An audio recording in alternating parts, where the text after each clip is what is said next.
Hello, welcome to the show. Now, Solid State Logic has announced the latest feature release for their System T broadcast platform. Now, core to the release is support of the next generation of T1 and T2 Tempest audio engines. Yeah, these compact engines provide a flexible model for managing production capacity, allowing users to expand their processing requirements with the addition of new software processing licenses. And with the inclusion of an agile pay-as-you-go model, users can increase their product capability for user-defined project periods, such as large one-off sporting or news events. So we'd like to welcome back to the show Tom Knowles from SSL to tell us a bit more. Hi, Tom. Welcome Hi, guys. back. So can you give us a quick overview of System T and explain why SSL have released a new processing engine for it? So System T, kind of as it stands, is a set of building blocks from an audio console. So there's the processing engines, which we'll come back and talk more about, but there's also the control surfaces. So there's an S500, a large kind of flexible modular control surface, a fly pack version of that, an S500M for mobile, a smaller surface called S300, and then also a TCR, which is a rack mount processor. So you can build like a headless console. And they're all tied together with a range of network I/O products, and that's what makes System T. It's the kind of the processing engines, the control surfaces, and the I/O. And as you've said, there's some new processing engines. And can you just go on to explain the reasoning behind the release of those engines, Tom? Yeah, so we looked at the old processing engines, the T25 and the T80, and we kind of, in terms of the processing capacity of computing, obviously things have moved on since we announced those and launched those kind of 5 years ago. And we were then able to build processing engines of the same capacity in a much smaller form factor. So they're 1 and 2U, so they're much lighter weight, they use less power, so they're a lot greener, they're easier to ship around, and they're kind of, they provide the same processing capacity as the previous generation engines, but in a smaller form factor.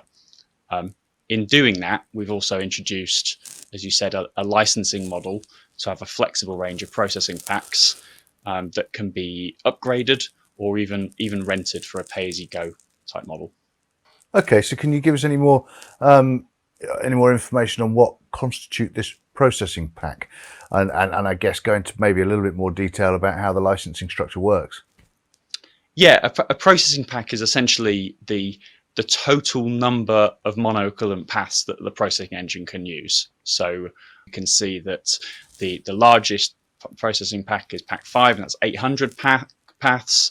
Pack 2 is 256 paths, and they match what the previous engines were, but there are some intermediate scales, so that down pack 1 and then pack 3 and 4. So you can choose the processing pack kind of to suit your requirements, and you don't necessarily have to buy the hardware kind of as a much larger scale. So you can buy a Tempest Engine 2 and run a smaller pack on it. You'll notice that you can run pack 1 and 2 on TE1 on the smaller engine, but you can run any of the 5 packs on TE2. So you can kind of buy the larger engine.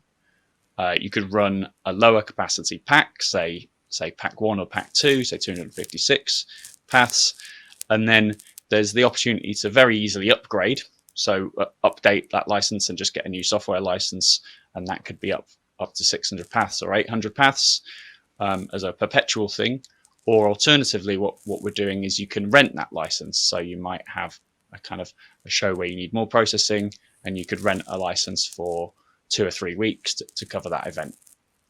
It kind of lets you a better utilization of your capital expenditure and shifts more pay as you go. And what types of facilities do you think are really going to benefit from the new processing packs? And I guess also what scenarios are they going to be most likely be used in?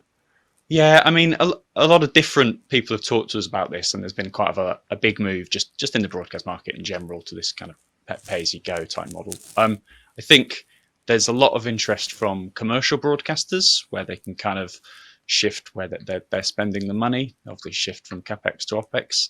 I think in kind of broadcast service providers, so the model where they're buying the equipment and then they're kind of doing events, that's very clear. They can go and do the big one-off events, big award shows, big sporting events. Obviously that model works really well. And so, yeah, just all of those type of things. And then I guess especially as people build more centralized broadcast hubs, and kind of we talked last time about the remote production aspect and kind of dialing into centralized hubs and doing productions that way, then that works really well, because you might just have the lower pack license and using that for kind of smaller shows, but then someone wants to use that hub for a large event, and you can add the license for that week, and there you go. Yeah, it's been a trend for a long time, hasn't it? Sort of efficiencies and scalability. So as this new version of System T, have you had interest from a wider audience now? Yeah, so it gives those interim steps, I think. If before there were the two blocks, 256 and 800, so this fills some of that in the middle. It also brings it kind of down a tier, so there's a lower entry point. It's useful to remember that you can kind of a la carte, if you like, you can pick any engine and any processing pack with any size surface. So there's the scaling of the surfaces, be it hardware or the software. There's the scaling of the engines themselves, so the larger engine or the smaller engine, or the different software packs. And then the I/O is fully scalable because that's all on a network. So Tom, I mean, there's clear advantages to scaling, but I guess also scaling does present a lot of potential risks, especially in a live to air environment. What are you doing to try and mitigate any of those risks? Yeah, so that is something we thought about, the kind of concept of your DSP capacity being license based, and then that license expiring and you having less DSP than you realize is a frightening one, as you say. So we put a lot of kind of alerts and warnings, so it kind of tells you that licenses are due to expire. It gives you a countdown, so to speak. It makes it very clear what's going on with the license. So that's one of the kind of features we've added to manage that. There's also what we're doing is building like a licensing platform where we can deliver and manage licenses to clients. So it's much easier for clients to retrieve licenses and go and add them to their consoles and kind of work like that. That's also part of it. And it needs to be. And then there are features on the console which help with these sort of scenarios as well. So we've always had something called compatibility mode. And what that will do is it will allow you to load a show file on a large engine, or now a large processing pack that was built on a large engine or a large processing pack, and load that on a smaller one. So you can load the show file.